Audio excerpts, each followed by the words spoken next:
Di sini terdapat contoh soal PT Arkana, anak perusahaan dari PT Holding dan PT Konstruksi Indonesia menandatangani perjanjian sewa pada tanggal 1 Januari 2022 yang mengharuskan PT Arkana untuk menyewakan alat berat ekskavator kepada PT Konstruksi Indonesia mulai 1 Januari 2022.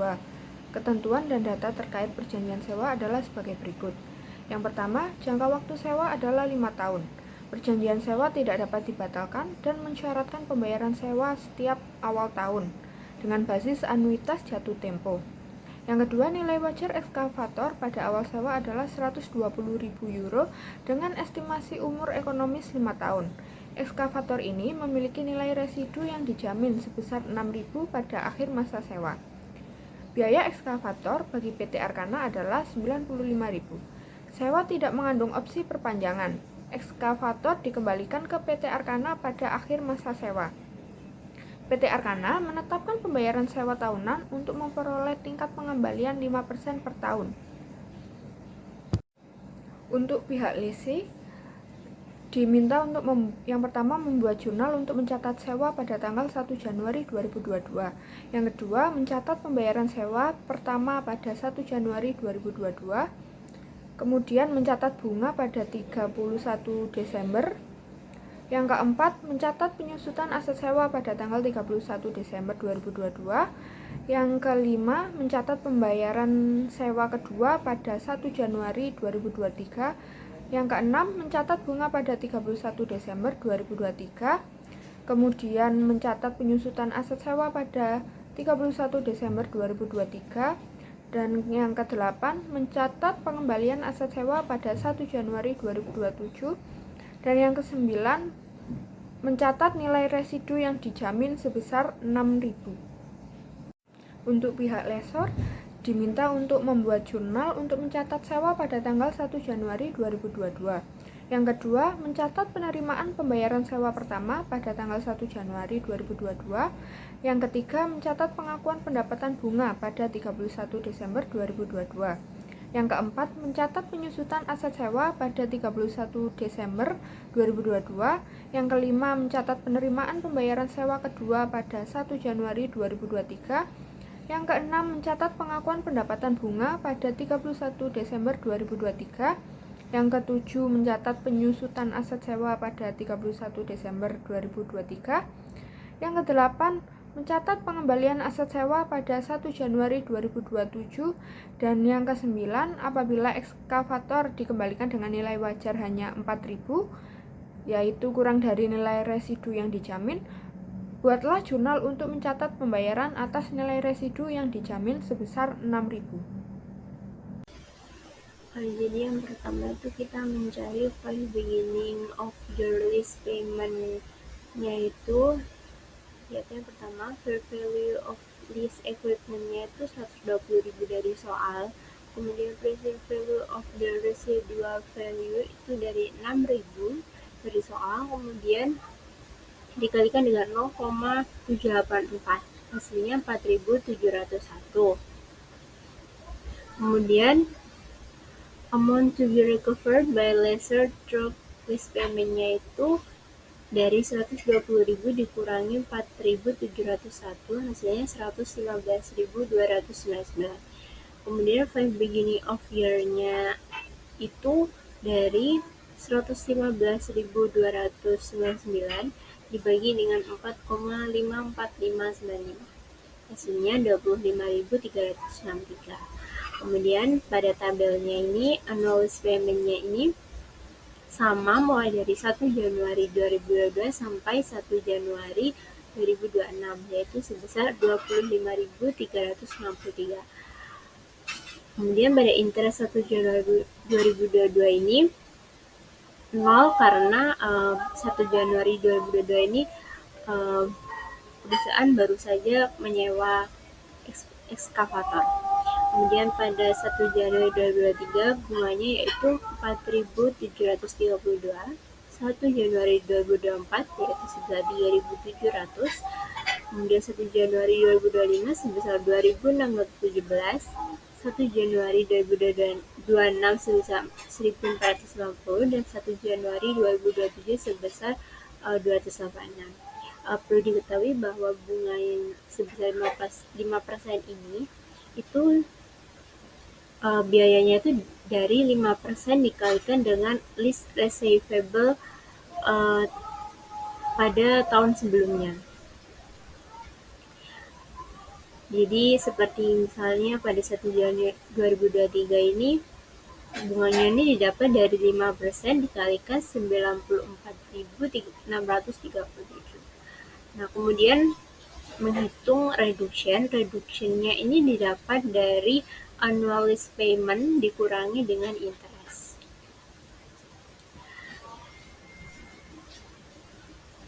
Pada 1 Januari 2022 ini reduksinya sebesar 25.363, 1 Januari 2023 sebesar 26.631, pada 2024 sebesar 21.663, 2025 22.746, 2026 sebesar 23.883, dan 2027 sebesar 5.714. Kemudian list receivable-nya ini itu didapat dari list receivable pada tahun sebelumnya dan dikurangi dengan annualized payment-nya. Nah, pada 1 Januari 2022 ini 94.637, pada 2023 74.006 ya, 2024 52.343, 2025 29.597, 2026 5.714, dan 2027 sebesar 0. Kemudian untuk zona nomor 1 yaitu right of use asset pada list liability sebesar 120.000. Untuk zona nomor 2 yaitu list liability pada cash sebesar 25.363. Kemudian nomor 3 yaitu interest expense pada list liability sebesar 4.732. Kemudian nomor 4 depreciation expense pada right of use asset sebesar 19.000 yang didapat dari 95.000 dibagi 5. Kemudian nomor 5 list liability pada cash sebesar 25.363. Kemudian nomor 4 interest expense pada list liability sebesar 3.700. Kemudian nomor 7 zonanya depreciation expense pada right of use asset sebesar 19.000. Kemudian nomor 8 yaitu list liability pada excavator sebesar 5.714 yang dapat dari tabel. Kemudian yang terakhir yaitu guaranti pada case sebesar 6.000 yaitu yang ada pada soal.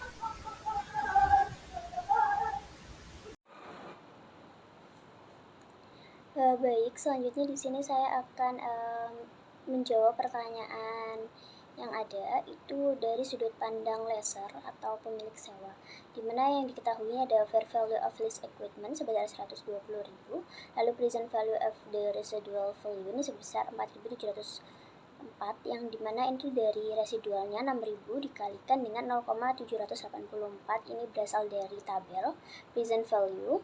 Lalu amount to be recovered by lessor through lease payment-nya ini sebesar 115.296, ini dari pengurangan 120.000 dengan 4.704. Nah, untuk 5 beginning of year lease payment to earn 5% return ini sebesar 25.362, yang dimana ini dihasilkan dari 115.296 yang dibagi dengan hasil dari menghitung PVF.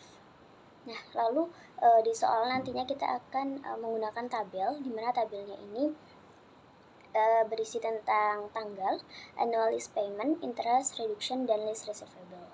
Nah, karena masa manfaatnya ini 5 tahun, jadi di sini kita untuk tanggalnya ini dari tanggal 1 Januari 2022 hingga 2027, di mana annual lease payment dari 2022 hingga 2026 ini sama, yaitu 25.363, dan di tahun 2027 ini sebesar 6.000 karena itu residualnya. Nah, untuk interestnya 5%, yaitu 4.007 untuk tahun pertama itu masih 0, di tahun ke 2023 ini di 4.732, di 2024 3.700, 2025 ini 2.617, lalu di 2026 1.480, dan di 2027 ini 286. Untuk reduksinya di tahun 2022 ini sama, tahun 2023 ini berasal dari pengurangan annual lease payment dengan interest, begitupun dengan selanjutnya. Nah, untuk mencari interest sendiri itu 5% dikalikan dengan reduksi tahun sebelumnya. Nah, untuk lease receivable-nya di awal banget ini kan udah diketahui 120.000. Jadi untuk lease receivable ke bawah itu hasil dari pengurangan dengan lease receivable awal yang dikurangi dengan reduksi. Nah, ketika masuk ke tahun 2022 di mana lease receivable-nya 94.637 ini dikurangi dengan reduction di tahun 2023, begitupun dengan seterusnya. Jadi untuk mencari lease receivable ini lease receivable sebelumnya dikurangi dengan reduksi. Nah, next kita masuk ke jurnal. Jadi untuk yang pertama itu adalah mencatat jurnal yang mencatat sewa pada 1 Januari 2022. Akunnya ini ada list receivable pada sales revenue sebesar 120.000, lalu cost of goods sold pada inventory sebesar 95.000, dan yang kedua ada mencatat penerimaan pembayaran sewa pertama di tanggal 1 Januari 2022, di mana jurnalnya adalah cash pada list receivable sebesar 25.363. Ini tuh dari tabel yang sebelumnya, yaitu di tabel annual lease payment.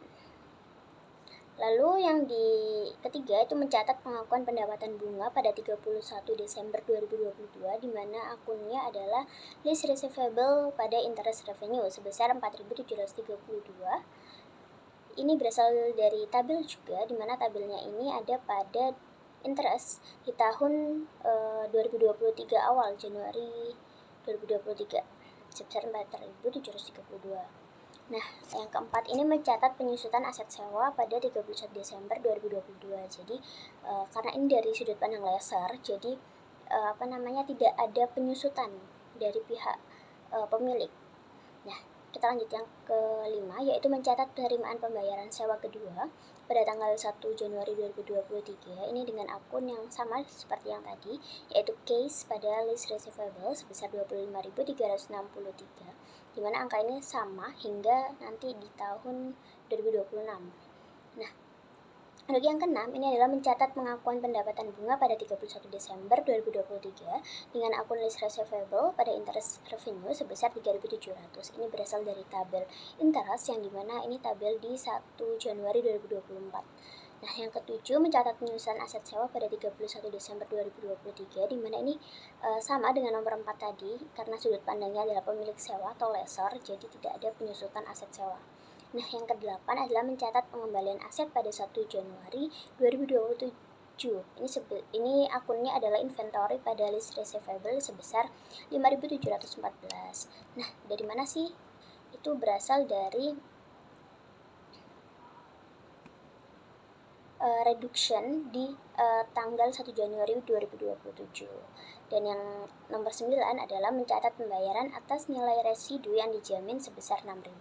Jadi pada soal itu dijelasin bahwa inventory-nya itu sebesar 4.000. Jadi akunnya inventory loss on lease pada list receivable sebesar inventory-nya 4.000, lalu loss on lease-nya ini 2.000, dan lease receivable-nya 6.000. Nah, 2.000 ini berasal dari 6.000 dikurangi 4.000. Kenapa kok rugi? Karena